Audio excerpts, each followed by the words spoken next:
Hey guys, happy Friday. I am so excited. It is sunny out. It's Friday. It's finally the weekend.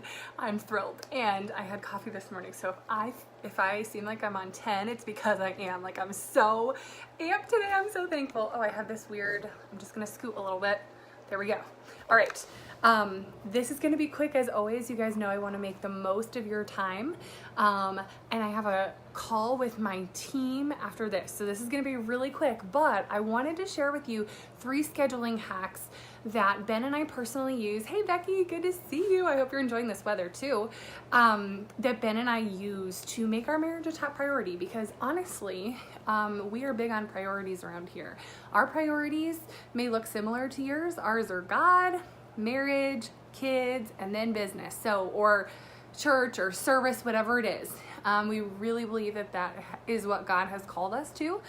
So that's what our priorities look like. And so we talk a lot about marriage and making it a top priority. And Becky, I know you do too. So this is perfect that you're on here right now. So I'm going to share with you the 3 hacks that we use to keep our marriage a priority. Because if we're being honest, it's so easy to let our marriage come last or second to last, or put it after the kids and kind of neglect what is really, really important and the foundation of your entire family. Hey Brooke, good to see you on here. So drop a 1 if you struggle with prioritizing. I know that I used to. Thanks, Becky. I used to struggle so much with priorities, and my life was all out of whack. Like, I felt like a hot mess. I felt like I wasn't productive. I couldn't get things done. I was stressing all the time. I was snapping at my family because I couldn't get things done, and I felt like other things should be more of a priority. Yes, Brooke, thank you for your honesty. 1. And so the thing is, when we don't have our priorities in order, our life is crazy. Like, it's absolutely insane. I'm going to touch on that at the end. I have an exciting announcement for you guys at the end, so stick around until the end. And I'm going to share with you how we can stop doing that, how we can cut that out, get you peaceful and productive. But for now, the 3 tips. The first one is having a regular date night. So this is something that we do every single month, at least once a month. Drop a 2 if you do date night. It is the best ever. And date nights don't necessarily have to be you going out to a fancy dinner. Like, we, in this season of our lives, we are frugal. We keep it affordable.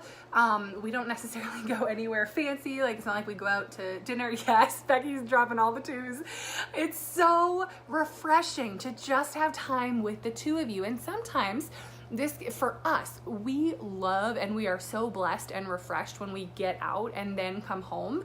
But sometimes for some of us parents of young kids, it may look like you hang out and play games or have a glass of wine or watch a movie. Actually, I don't really recommend watching a movie. Like, ask each other questions, engage with each other. When the kids are asleep, okay? Becky said, tonight we were going on a date. Yes, girl, where are you going? And so it doesn't have to be fancy. It doesn't have to, you don't even necessarily need to leave your house. But if it's just the 2 of you spending time together, and put it on the calendar, okay? If it doesn't go on the calendar, it's probably not going to happen, or it's going to be more stress than it's worth. Like, you're going to have to find the babysitter, and it's going to be last minute, and you're going to have to get reservations and figure out where you want to go, like all those things. Put it on the calendar, talk about it, get your kids excited about it, let them know, hey, this is a priority that we have because we love you. We know that when mommy and daddy's relationship is strong, oh, Becky's not telling. All right, girlfriend, you do you.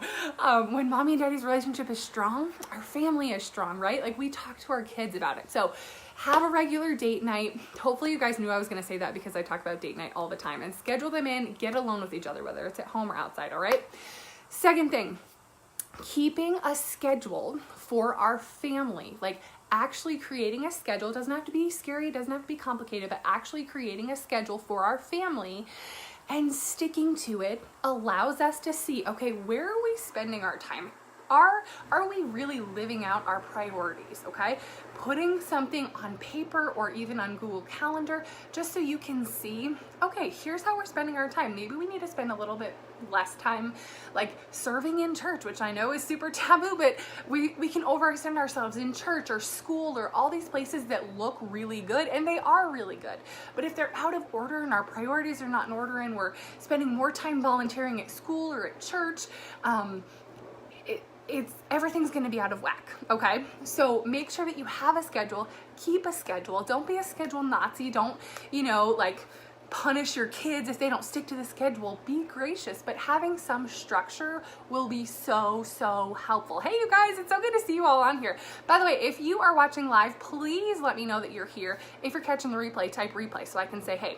All right, number 3, this is gonna be really quick. Hopefully you guys are catching my energy and excitement about this. Number 3, schedule time, and this sounds a little bit crazy, but schedule time for you and your husband to do things alone. I don't mean date night, like get alone with each other. I mean alone. This, like I said, this sounds crazy, but this is something that Ben and I do daily. Every single day, we make time for us to do something alone. Whether that, like for me in this season, it's a shower. I get to have a shower by myself. Or I get to serve my clients and grow our business and bless other people. That's something that I do while Ben is at work and while the kids are asleep, so it's just me. This is something that really helps me remember I am first a human being. I'm mom and I'm a wife and I'm all these other things, but first and foremost, I'm a human being, and this provides me time to do things that I enjoy as a human. And when we become married, we become one, right? But we have to remember that we are also individuals. Like if I didn't respect my husband if I didn't see my husband as an individual, it'd be hard to respect him. And so I see him as an individual. We're one, don't get me wrong, we're one, but we respect each other enough to give each other time to do things that we enjoy. So he doesn't always have to spend time with me. I don't always have to spend time with him. So again, for the 3rd time, I know this sounds crazy, but find time, and again, this is where the schedule comes in. Find time to do things that you enjoy individually. And I honestly, by the way, side note, you guys, I love this because I don't have to do things with my husband that I really, really, really don't enjoy. Don't get me wrong. Date night, he plans one and then I plan one. Usually what he plans is something that I enjoy, and what I plan is something that he enjoys. So I go into his world. I enjoy doing things with him, or I do things with him that maybe I don't even enjoy. But allowing each other to have time to do those things that really light us up and we don't necessarily want to do with other people, that has been amazing. It has strengthened our relationship, whether it's him going to the shooting range with one of his friends, which he did just last week. Like, I'm not interested in doing that. And letting him have that time with the boys and just enjoying himself as a man, that has strengthened our marriage. And it's the same for me I love doing things by myself. I love doing things with other friends, but doing things separately, letting each other do things that they enjoy, it helps us to come back together and be strong, okay? At the end of the day, a schedule is the key, okay? So whether it's date night, whether it's being able to spend time as individuals or with our friends, or whether it's just making sure that our family is structured and that we have our priorities in order, a schedule is key, okay? Ladies, so if you don't have a schedule, get a schedule. If you have tried to make a schedule before and you're like, it just doesn't work for me, it's too structured, it's too rigid, I can't figure out how to make the right schedule for our family, I don't know how to prioritize. If you are struggling with those things, if you're struggling with making a schedule, if you're struggling with productivity and being peaceful, meaning that you're truly prioritizing your family and being a blessing to them and a blessing to your church or all of the other things that you want to do, if you're struggling to prioritize, here's the exciting announcement, you guys. We are having a flash sale just this weekend on the time management course, which will teach you everything that you need to know about being productive and peaceful. And really at the end of the day, making your family strong so that you can love others well, so that you can be productive, so that you can be a blessing to people, okay? This course is all about prioritizing, making sure that you're able to be not only productive, but being a blessing, prioritizing, being peaceful, okay? If you guys want details on that, AllieChristian.com, just click right on the button that says time management course. On sale this weekend, you guys, we've never had a flash sale before, and we've never had a sale this good before. So if you have been waiting for the perfect time, the perfect price, this weekend is it, okay? If you have questions about it, shoot me a message.